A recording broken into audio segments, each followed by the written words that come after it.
வணக்கம். நேற்றைய தினம் தூத்துக்குடி மாவட்டத்தில் 15க்கு மேற்பட்ட இடங்களில் மக்களை சந்திக்கக்கூடிய நிகழ்ச்சிகளில் பங்கேற்றேன். ஆறுமுகமங்கலத்தில் அண்மையில் மரணமெய்திய கவினுடைய இரங்கல் கூட்டத்தில் முதலில் பங்கு பெற்று தொடர்ச்சியாக அணியாபர்னூர், புதுப்பட்டி, சீதாக்குளம் உள்ளிட்ட மேலத்தட்டப்பாறை வரையிலும் நள்ளிரவு 1:30 மணி வரையிலும் பல்வேறு கிராமங்களுக்கு சுற்றுப்பிரயாணம் மேற்கொண்டேன். தூத்துக்குடி மாவட்டத்தில் கிராமங்களில் இன்னும் சாதாரணமாக ஏழை எளிய மக்கள் வாழக்கூடிய பகுதிகளில் அடிப்படை வசதிகளான குடிநீர், கிராம சாலைகள், தெருவிளக்குகள் கூட நிறைவேற்றப்படாத சூழ்நிலையை காண்கின்றோம். மேலும் எண்ணற்ற கிராமங்களில், குறிப்பாக ஸ்ரீவைகுண்டம் ஒன்றியத்துக்கு உட்பட்ட பல பகுதிகளில் 100 நாள் வேலை திட்டம் முறையாக அமல்படுத்தப்படாமல் ஒரு மாதத்திற்கு 2 நாள் அல்லது 3 நாள் மட்டுமே வேலை கொடுக்கக்கூடிய அவல்நிலையும், பல இடங்களில் ஒருவரை வேலை செய்ய சொல்லி அவருடைய சம்பளத்தை மற்றவர்களுக்கு பிரித்து கொடுக்க சொல்லக்கூடிய அளவுக்கும் மோசமான நிலைமைகள் இருக்கிறதாக அறிகிறோம்.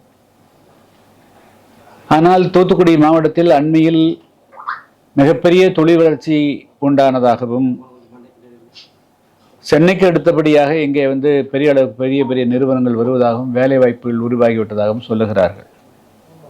ஆனால் கிராமப்புறங்களில் அதற்குண்டான எந்த விதமான பிரதிபலிப்பையும் நான் கண்கூட காணவில்லை. மக்கள் மிகப்பெரிய அளவுக்கு வறுமை கோட்டிலே வாழ்வதை பார்க்க முடிகிறது. மேலும் இப்போ பல தொழிற்சாலைகள், இப்பொழுது மீனாட்சிப்பட்டியில் ஒரு 2-3 கேஷு, அதாவது முந்திரியை வெளிநாடுகளிலிருந்து இறக்குமதி செய்து அதை பதப்படுத்தி மீண்டும் வெளிநாட்டுக்கு அனுப்புகிறார்கள். அதே போல் இப்பொழுது புதிதாக கார் தொழிற்சாலை தூத்துக்குடி அருகாமையில் இருக்கக்கூடிய பகுதி கிராமத்தில் வந்திருக்குது. ஆனால் இந்த தொழிற்சாலைகள் எல்லாம் இந்த தமிழ்நாட்டு மக்களை, தமிழர்களை எப்படி இலங்கையில் கொண்டு போய் அடிமை வேலைக்கு பயன்படுத்தினார்களோ, மலேசியாவுக்கு ரப்பர் தோட்டங்களுக்கு எப்படி அழைத்து சென்றார்களோ, ஃபிஜி தீவுக்கு எப்படி கரும்பு தோட்டங்களுக்கு அடிப்படை வேலைகளுக்கு அழைத்து சென்றார்களோ, அதுபோல அனைத்து தொழிற்சாலைகளுமே இந்த தமிழ்நாட்டு மக்களை, தமிழர்களை, தூத்துக்குடி மாவட்ட மக்களை கட்டுமான பணிக்கு பயன்படுத்துகிறார்கள், துப்புரவு பணிக்கு பயன்படுத்துகிறார்கள், கடினமான வேலைகளுக்கு பயன்படுத்துகிறார்கள். ஆனால் மேனேஜ்மெண்ட், அதாவது நிர்வாக அமைப்புகளில் குறிப்பாக வட மாநிலத்தை சார்ந்தவர்கள் மட்டுமே பயன்படுத்தக்கூடிய ஒரு நிலையை நான் கண்டறிய முடிகிறது. இது மிகப்பெரிய ஆபத்தான போக்கு. 2021ஆம் ஆண்டுக்கு முன்பு இது பெரிய அளவுக்கு இருந்தது. தமிழ்நாட்டில் எந்த தொழிற்சாலைகள் உருவாக்கலாம், அந்த தொழிற்சாலை 90% பேருக்கு தமிழ்நாட்டை சார்ந்தவர்கள் தான் வேலை வாய்ப்பு கொடுக்கணுங்கிற பிரச்சனை வந்தது. 2021க்கு முன்பு திமுகவினுடைய தேர்தலுக்கு அது மாதிரி ஆட்சிக்கு வந்த பிறகு பிற மாவட்ட மக்களுக்கு விட தமிழ்நாட்டு மக்களுக்கு வேலை கொடுப்பதற்கு சட்டம் கொண்டு வரும் என்று சொன்னார்கள். ஆனால் அந்த மாதிரி ஒரு சட்டமும் வராதனால தான் இன்னைக்கு தொழிற்சாலைகள் வருகின்றன. தமிழ்நாட்டினுடைய எல்லா விதமான இயற்கை வளங்களையும் பயன்படுத்துகிறார்கள். சாலைகளை பயன்படுத்த நள்ளிரவு 1:30 மணிக்கு சாதாரண கிராம ரோட்டில் மிகப்பெரிய லாரியாக போகிறது. ஆனால் அந்த லாரிகள் இந்த மக்களுடைய வாழ்வாதாரத்தை மாற்றி அமைக்கவில்லை. எனவே முதல்ல தொழிற்சாலைகள் வரக்கூடியதை வரவேற்றாலும் கூட, ஆனால் அந்த தொழிற்சாலைகளில் இந்த மண்ணினுடைய மக்கள், தூத்துக்குடியை சார்ந்த மக்கள், தமிழ் மக்கள், இவர்களுக்கு கீழே கடினமான மூட்டை தூக்குற வேலை, கல்லை தூக்குற வேலை, கிளீன் பண்ணுற வேலை, பாத்ரூம் கிளீன் பண்ணுற இந்த வேலை கொடுக்கறதுக்காக இந்த தொழிற்சாலைகள் அவசியம் இல்லை. அது ஏற்க அந்த மக்கள் வந்து சாதாரணமாக விவசாய வேலைகளை செய்து தங்களை இப்போ வாழ்வாதாரம் தேடிக்கொள்வார்கள். ஒரு தொழிற்சாலை வர்ற போது இவருடைய வாழ்வாதாரத்திலையும் குவாலிட்டேட்டிவ் எல்லா விதத்திலும் மாற்றம் நடக்கணும். அதனால் பெரிய தொழிற்சாலைகள் வருகின்ற பொழுது அந்த தொழிற்சாலைகளில் எல்லா மட்டங்களிலும் இடஒதுக்கீடுகளும் அமலாக்கப்பட வேண்டும் என்பது வந்து, அதுவும் குறிப்பாக இந்த லோக்கல் பீப்புள் உள்ள வந்து தூத்துக்குடினா தூத்துக்குடி மாவட்ட மக்களுக்கு முன்னுரிமை கொடுக்கக்கூடியது. அது எல்லா சமுதாய மக்களுக்கும் வாய்ப்பு கிடைக்கக்கூடிய அளவுக்கு வந்து சட்டத்தை கொண்டு வர வேண்டும் என்பது எனது மிக முக்கியமான வேண்டுகோள் ஆகும். நான் சொல்லி முடிச்சேன், ப்ளீஸ் நான் சொல்லி முடிச்சிடுறேன். அப்போ அதுக்கு பிறகு கூட கேள்விக்கணும். அடுத்தது வந்துங்க, நம்முடைய தூத்துக்குடி அருகாமல் 10வது கிலோமீட்டரில் பொட்டலூரணி அப்படிங்கிற ஒரு கிராமம். அந்த பொட்டலூரணி கிராமத்தில் வந்து கழிவு மீன்களை பல தமிழ்நாட்டுடைய பல, இந்தியாவுடைய பல கேரளாவிலிருந்து வருது, அதே போல் ஆந்திரா வந்து கொண்டு வந்து அந்த பகுதியில் 3 நிறுவனங்கள் உருவாக்கிறாங்க. அந்த பொட்டலூரணி நல்ல எஜுகேட்டட படித்தவர்கள் வாழக்கூடிய பகுதி, ஒரு சுகாதாரமாக வாழ்கிறாங்க. இதுவரையிலும் நல்ல ஒரு நல்ல கிராமம், ஒரு முன்மாதிரியான கிராமமாக இருக்குது. அந்த கிராமத்தை சுற்றி கொண்டு வந்து இப்போ கழிவு மீன்களுக்கு இப்போ தொழிற்சாலை உருவாக்குறதுனால அந்த மக்கள் வாழவே முடியாத நிலைக்கு தள்ளப்பட்டிருக்காங்க. 480வது நாளாக அவர்கள் வந்து அமைதியான முறையில் போராட்டிருக்கிறாங்க. அதாவது ஒரு பல்லாயிரம் கோடி ரூபாய் முதலீட்டில் செயல்பட்டு வந்த ஸ்டெர்லைட் ஆலை வந்து காற்று மாசுபடுகிறது என்று வந்து அந்த ஆலையே மூட வைத்த தூத்துக்குடியில் கழிவு மீன் தொழிற்சாலையால் வந்து தங்களுடைய உடல்நிலையம் பாதிக்கப்படுகிறது, அந்த சுற்றுச்சூழல் பகுதி பாதிக்கப்படுகிறது. குளத்திலே கொண்டு வந்த அந்த பகுதிக்கு விவசாயத்தை கொண்டு வந்து குளத்தை வந்து நாசமாக்குறது என்று சொல்லி அந்த மக்கள் 480வது நாளாக அமைதியாக போராடுகின்ற பொழுது அதை மூடுவதற்கு அரசுக்கு ஏன் தயக்கம்? உடனடியாக வந்து நாளைக்கு வந்து நான் அந்த பகுதியை வந்து பகல் நேரத்தில் விசிட் பண்ணுறேன். பத்திரிகையாளர் அவசியம் தயவு வந்து வரணுங்கிறது நான் கேட்டுக்கிறேன். ஆனால் இல்லை, எனக்கு நேற்று தாங்க தெரியும், நேற்று தான் என்னுடைய கவனத்துக்கு வந்தது. சார் அறிவியலா கொஞ்சம் கடைசி துப்பாக்கி சுடுறதெல்லாம் அப்புறம் வச்சுக்கலாம்.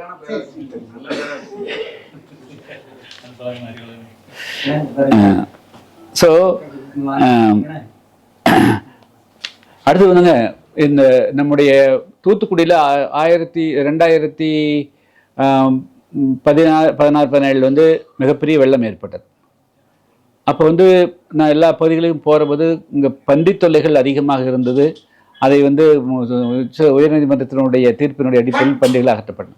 இப்போ அந்த பன்றிகள்லாம் பிடிச்சி கொண்டு போய் இங்கே வீட்டு பகுதியில் விட்டு பெரிய அளவுக்கு வந்து இந்த அணியாபரணல்லூர், புதுப்பட்டி, சேவலூர் பகுதிகளில் கம்ப்ளீட்டாக இப்போ வந்து ஆயிரக்கணக்கான பன்றிகள் வெளிநாட்டு மலையில் விட்டதாக சொல்கிறாங்க. அங்கே இருக்கக்கூடிய எல்லா பன்றிகளும் வந்து கம்ப்ளீட்டாக வேளாண்மையை மிகப்பெரிய அளவுக்கு அளிக்குது, எங்களால் வாழவே முடியாத நிலை அப்படிங்கிற அளவுக்கு வந்து இந்த ஸ்ரீவைகுண்ட ஒன்றிய பகுதி, அணியாபரணூர், புதுப்பட்டி, தன்னூத்து, மீனாட்சிப்பட்டி, சேவலூர், இது போன்ற பல பகுதிகளில் இந்த மாதிரி தொல்லைகள் வந்து இருக்கிறத வந்து விவசாயிகள் சுட்டி காட்டுகிறார்கள். அதனால் இது வந்து ஆனால் வனத்துறை கேட்டால் இந்த பன்றிகளுக்கும் எங்களுக்கும் சம்பந்தமில்லை என்று சொல்லுகிறார்கள். எனவே வந்து மாவட்ட ஆட்சியர் அவர்கள் வந்து இதை முழுமையாக ஆய்வு செய்து அது மாதிரி காட்டுப்பன்றிகளால் இந்த பன்றிகளால் வந்து விவசாயிகளுக்கு ஏற்படக்கூடிய தொல்லைகளை வந்து உடனடியாக தடுத்து நிறுத்துவதற்கு ஒரு தீவிரமான முயற்சி எடுக்கணும் அப்படின்னு நான் வேண்டுகோள் விடுக்கிறேன். அதே போல் பல பகுதிகள் வந்து அந்த நடுச்சக்காரக்குடியில் 50 வருஷமாக பட்டா எல்லாமே வந்து தாழ்த்தப்பட்ட மக்கள் இருக்கக்கூடிய தேவினர் மக்கள் இருக்கிறாங்க. அதை வந்து கவனித்து அவங்களுக்கு வந்து பட்டா கொடுக்கணுங்கிறத கேட்டுக்கிறேன். ஒட்டுமொத்தத்தில் தூத்துக்குடி மாவட்டம், அதாவது சென்னைக்கு அடுத்தபடியாக தொழில் வளருவதில் வந்து சந்தோஷம்.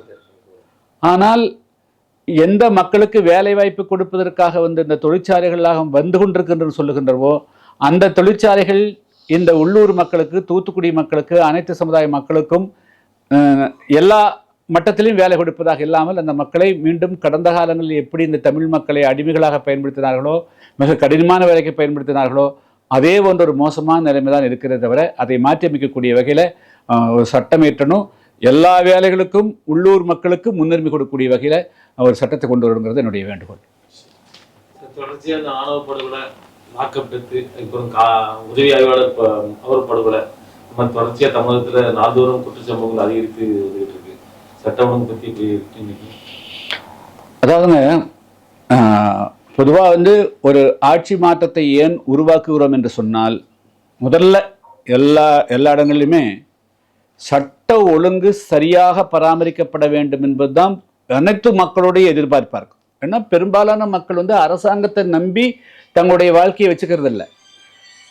படித்த இளைஞர்கள் வேலை வாய்ப்பு கேட்பாங்க, அது ஒன்று இருக்கும். ஆனால் தங்களுக்கு இருக்கக்கூடிய நிலபலங்கள், தங்களுக்கு இருக்கக்கூடிய வேறு தொழில்கள், அதன் மூலமாக தங்களுடைய வாழ்க்கையை அமைத்துக் கொள்வார்கள். ஆனால் இந்த நாடு, இந்த பகுதி முழுக்க முழுக்க அமைதியாக இருக்க வேண்டும்ங்கிறது அனைத்து மக்களுடைய எதிர்பார்ப்பு. அது கீழிருந்து படித்தவர்கள், படிக்காதவர்கள், ஏழை பணக்காரர் என்ற பாகுபாடு இல்லாமல் வந்து ஒரு தேசம், ஒரு பகுதி, ஒரு மாநிலம் மிக அமைதியாக இருக்க வேண்டும். சாதி சண்டை இருக்கக்கூடாது, மத சண்டை இருக்கக்கூடாது, வேறு கொள்ளைகள் இருக்கக்கூடாது, திருட்டுகள் இருக்கக்கூடாது.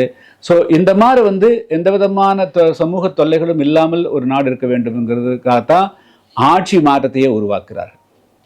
எந்த காரணத்திற்காக 2021 வந்து ஆட்சி மாற்றம் ஏற்படுத்தப்பட்டதோ அதை வந்து இன்றைய ஆட்சியில் இருக்கக்கூடிய திமுக அதை வந்து நிறைவேற்றலை என்று சொன்னால் மிகப்பெரிய அளவுக்கு, அதாவது ஒரு காவல்துறை இருக்கிறதா இல்லையா, ஒரு ஆட்சி இருக்கிறதா இல்லையா என்று ஒரு மிகப்பெரிய கேள்வி கேட்கக்கூடிய அளவுக்கு வந்து ஒரு அவலமான நிலை தமிழ்நாட்டில் நிலவுகிறது என்பதை நான் வந்து வருத்தத்தோடு சொல்லிக்கொள்ள விரும்புகிறேன். மேலும் வந்து யாரும் கட்டுப்பாட்டில் இருப்பதாகவே தெரியல. மாவட்ட ஆட்சியரை யார் கட்டுப்படுத்துகிறார்கள், தாசில்தார் யார் கட்டுப்படுத்துகிறாங்க, எஸ்பி யார் கட்டுப்படுத்துகிறாங்க, ஒரு இன்ஸ்பெக்டர் யார் கட்டுப்படுத்துகிறாங்க, ஒருவருக்கு ஒருவர் கட்டுப்பாடு இல்லாமல் இதெல்லாம் வந்து இன்னும் சொல்ல போனால் இந்த மாதிரி இந்தியா வந்து ஒரு காலகட்டத்தில் இருந்ததுங்க, இந்தியாவே.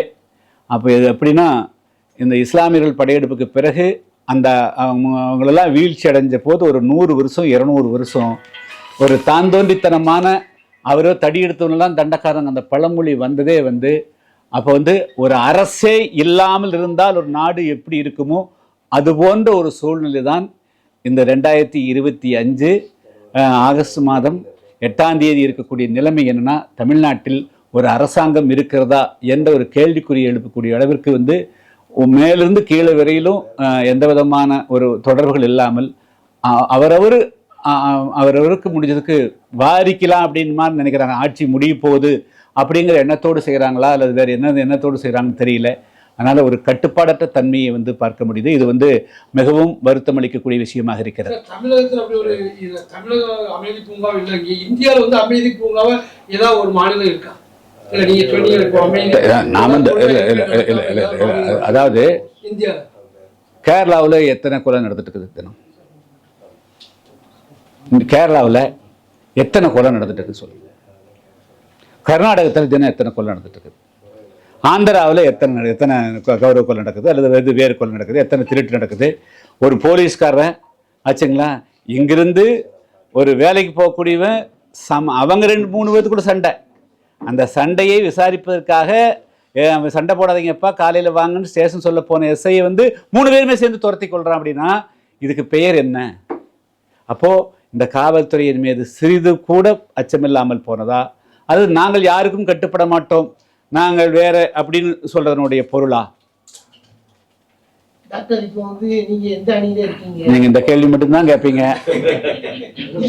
இல்ல டாக்டர், நான் அது சொல்ல. நீங்க 2021 ஆட்சி மாற்றம் ஏற்படுறதுக்கு காரணம் சட்ட ஒழுங்கு தான்.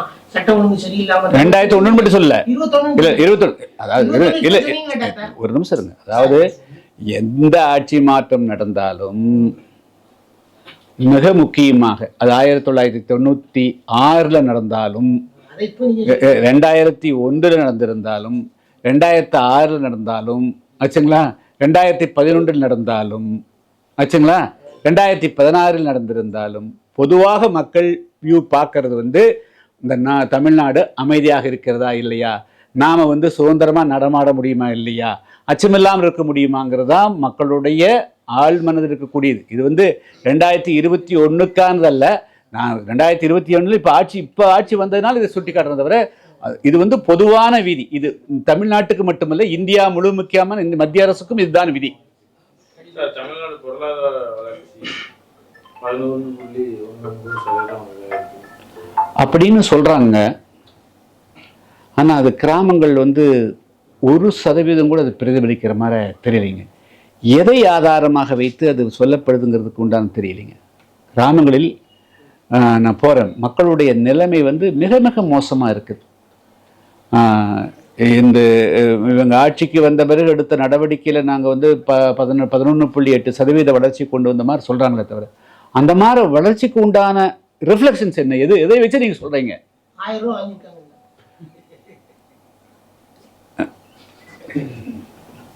டாக்டர் சொல்லுங்க. எதுங்க? இல்லை, அதாவது ஒரு நாட்டினுடைய ஜிடிபி, கிராஸ் டொமஸ்டிக் ப்ராடக்ட்னா அதை வந்து நீங்கள் சொல்லணும். எல்லாருடைய வாழ்வில் இந்த அளவுக்கு ஹெல்த் இண்டெக்ஸ் எப்படி இருக்குது, எஜுகேஷன் இண்டெக்ஸ் எப்படி இருக்குது, எக்கனாமிக் இண்டெக்ஸ் எப்படி இருக்குது. ஒரு நாளைக்கு வந்து ஒரு மனுஷன் வந்து இத்தனை கிராம் புரோட்டீன் சாப்பிடணும் வச்சுங்களா. இப்போ உங்களுக்கு வந்து 71 கிலோ அவ்வளோதானே வெயிட்டு, 65 கிலோன்னா 65 கிராம் புரோட்டீன் சாப்பிடணும். 2 முட்டை சாப்பிடணும், ஒரு 6 லிட்டர் பால் சாப்பிடணும், இவ்வளோ தால் சாப்பிடணும், அப்படி இருக்குது. அது மாதிரி தமிழ்நாட்டில் இருக்கிற 8 கோடி பேரும் இத்தனை கிராம் புரோட்டீன் சாப்பிட்றாங்க. எவ்வளோ பெர்சன்டேஜ் ஃபேட் இருக்குது, எவ்வளோ கார்போஹைட்ரேட் இருக்குது, இத்தனை விட்டமின் இருக்குது, இத்தனை மினரல்ஸ் இருக்குது. இதுதான் முதல் இண்டெக்ஸ். நீங்கள் கிராமத்தில் போய் பார்த்தீங்கன்னா கீழே இருக்கிற அடித்தள மக்களுடைய நிலைமை மிக மிக மோசமாக இருக்குது. அவங்க என்ன சொல்கிறாங்களோ அதுக்கு நேர் விரோதமாக இருக்குது. ஸோ அப்படி இருக்கிற போது அது வந்து மிக மிக தவறாக இருக்க முடியும். அதாவது தனிநபர் வருமானம், அதான் சொல்றேன், தனிநபர் வருமானம் வந்து இன்ஃப்ளேஷன்ல வந்து அதிகமாக தெரியலாங்க. அதாவது பணம் வீக்கமாக இருக்கிற போது 100 ரூபா வருமானம் 10,000 ரூபாயும் கூட தோணும். ஆனால் விலைவாசி வந்து பல மடங்கு, அதே மாதிரி 100 மடங்கு உயர்த்துற போது வாழ்க்கை ஸ்டாண்டர்டுக்கு அவன் கம்மியாக போயிடும். வச்சுங்களா, விலைவாசியை உயராமல் அவங்களுடைய வருமானம் கூடினால் அவங்களுடைய ஸ்டாண்டர்ட் ஆஃப் லிவிங் வந்து கூடுதுன்னு அர்த்தம். ஆனால் விலைவாசி 10 மடங்கு கூடுகின்ற பொழுது நீங்கள் வந்து அதை வந்து நீங்கள் சொல்ல முடியாது. அப்போ வந்து அவங்களுடைய பொருளாதார வளர்ச்சியை சொல்ல முடியாது.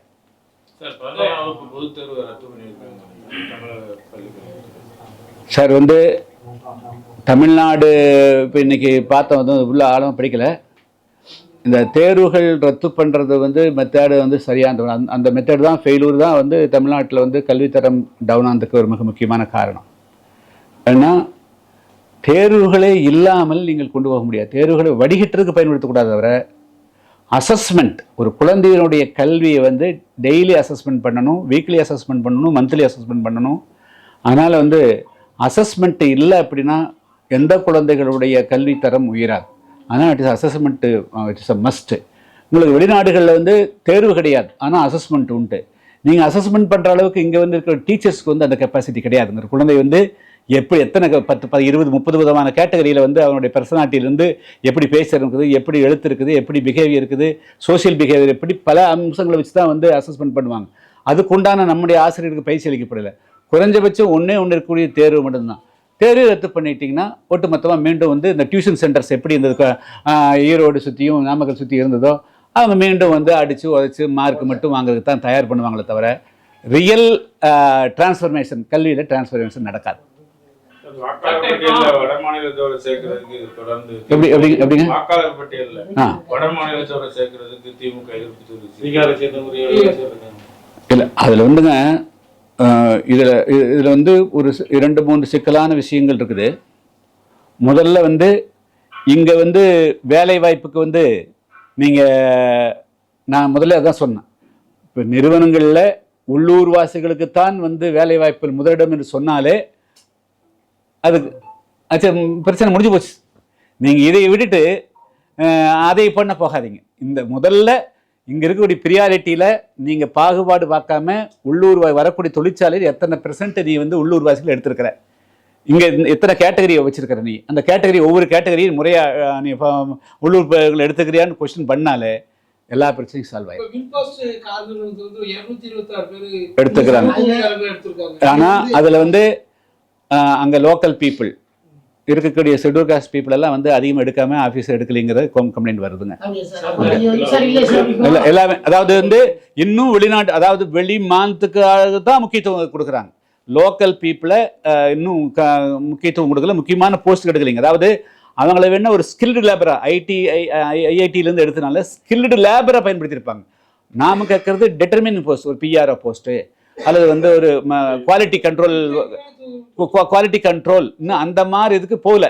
இன்னும் அது இல்லை இருக்கலாம். அதாவது வந்து இன்னும் வந்து அது வந்து இப்போ தான் போட்டு பிரகலாதங்கிறவர் தூத்துக்குடியில் உள்ள பையனா சார்? அதான் இந்தியாக்கே ஹெட் ஃபர்ஸ்ட். இல்ல அதாவது இல்ல அது அந்த ஃபேக்டரி வந்து அவர் நான் டாக்டர் நீங்க வந்து வின்ஃபாஸ்ட்ல வந்து எடுத்தோன்னே வின்ஃபாஸ்ட் மேல பாயில பாயல நீங்க பாய் வைக்காதீங்க. பாய வைக்கல. அதாவது இல்ல அங்க வந்து 250 பேர் அவருடைய பேட்டியெல்லாம் பார்த்து நல்லா கொடுத்தாரு அவரு ஆச்சுங்களா. அவர் ஒருத்தர் இப்பவுமே வந்து தமிழன் வச்சு தான் தமிழன் காலி பண்ணுவாங்க தெரியுமில்ல உங்களுக்கு ஆச்சா. அது வந்து சிலோனு கழிச்ச போனால் கங்காணி வந்து தமிழ்நாடு இருப்பான். மலேசியாவிலும் கங்காணி தமிழன் தான். மாஞ்சோலையும் தமிழன் யாருன்னா கங்காணி தமிழ் தான். அதனால வந்து கங்காணிகளா தமிழன் வச்சு தான் தமிழனை காலி பண்ணுவாங்க.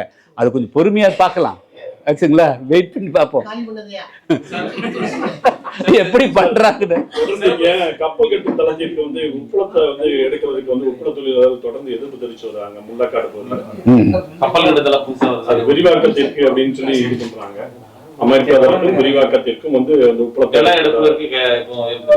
ஒரு 1200 ஏக்கர் வந்து உப்பளத்தை வந்து இது பண்றதா ஒரு தகவல் சார். வந்து மொத்தமாவே இந்த நிலங்களை எடுத்து எடுத்து எடுத்து விண்டு மில்லுக்கு எடுத்தாங்க, அடுத்ததுக்கு சோலாருக்கு எடுக்கிறாங்க, அடுத்தது எடுக்கிறாங்க. இதன் மூலமாக வந்து அடித்தள மக்களுடைய வாழ்வாதாரம் பெரிய மாற்றங்களை வரமாட்டேங்குதுங்க. தேவைக்கான அளவுக்கு ஒரு 100 ஏக்கர் எடுக்கிறது 200 ஏக்கர் எடுக்கிறதுங்கிறது ரைட்டுங்க.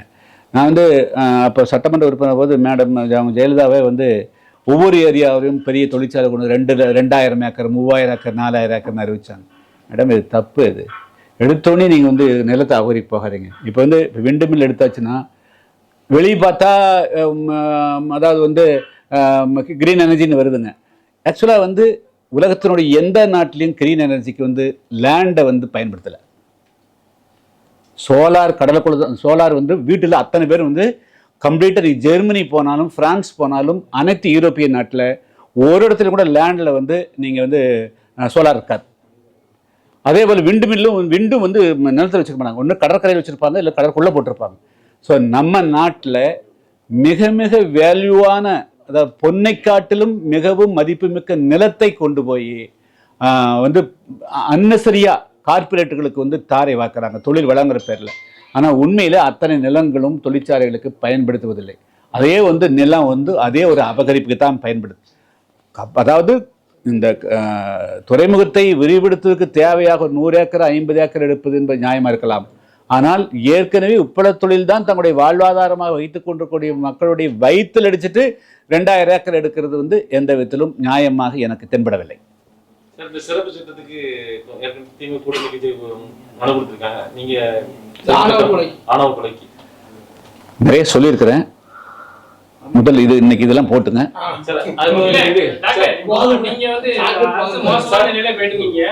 நான் சொல்லிங்க இல்ல நான் இப்போ நாட்டு மக்கள் சொல்றாங்க, நாட்டு நிலவரம் இப்படி இருக்குதுன்னு சொல்றேன். ஏதாவது நாட்டு நான் சொல்றத சொல்லுவீங்களா? நான் இருக்கிறத சொல்ல மாட்டீங்களா? கூட்டணியில் இருக்கக்கூடிய தேமுதிகவா இருக்கட்டும், எதிர்க்கட்சி முக்கியமான ஒரு தலைவர் ஓபிஎஸ் இவங்க எல்லாம் போய் முதலமைச்சரை பார்த்துட்டு இருக்கிறாங்க. இதெல்லாம் எப்படி நினைக்கிறீங்க? இது வந்து நம்ம வந்து ரொம்ப முக்கியமா நம்ம நண்பர்களை அழைச்சு முக்கியமான விஷயங்களை சொல்லியிருக்கிறேன். இந்த விஷயங்கள் போட்டுங்க. இது முதல்ல இது போட்டுங்க.